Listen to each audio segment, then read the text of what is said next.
Updated August 7, 2017 091504. A prominent U.S. Republican says President Donald Trump is struggling with the limitations of a job he never expected to get. Michael Steele, a former chairman of the powerful Republican National Committee, told ABC News Mr. Trump was still grappling with the transition from colorful businessman and reality TV star to commander-in-chief. "Not everyone listens to you just because you're a president," Mr. Steele said. He's got to deal with that and he doesn't quite yet know how to do that. Mr. Steele said presidents do not have as much power as they might have expected. You have 535 members of Congress who have a different view. You have cabinet secretaries who, while they might work for you, still carry out different agendas, he said. You've got the voters, the press and all those other interests out there who have a say about what you just said, and that's not something Donald deals with too well. Mr. Steele's assessment comes as Mr. Trump faces criticism for taking a 17-day trip to his New Jersey golf club resort, and as a widely circulated Newsweek magazine cover ridicules the president's work ethic.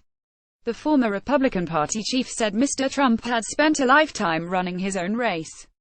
When he said he wanted something done at Trump Tower, it got done, Mr. Steele said. No one said, "No sir, I really don't think we should do that, because if you did you'd come into work the next day, as there was no job." That is not the way Washington works, and that is certainly not the way the presidency works. Obsessed with his own self-image, Steele said Mr. Trump was focused on how he looked to others. This is who he is. This is a guy obsessed with his own self-image, how his numbers are doing, whether everything is playing to a narrative he has developed in his own head, he said.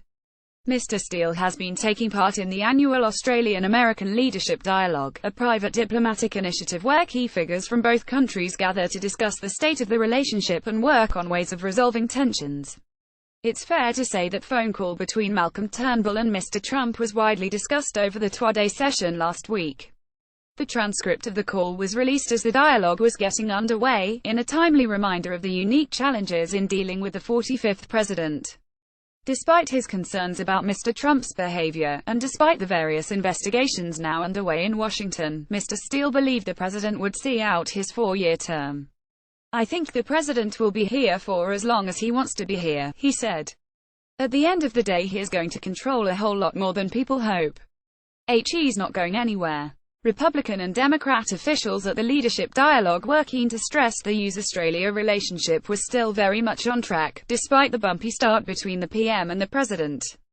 Colorado Democratic Congressman Ed Perlmutter said although Mr. Trump was creating great anxiety in the U.S. and around the world, America's allies should not be overly concerned.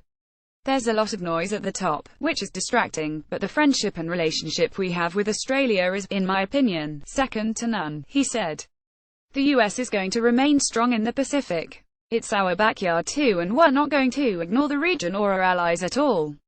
Michael Rowland attended the Australian-American Leadership Dialogue. Topics: use elections, government and politics, world politics. Australia First posted August 7, 2017 090128.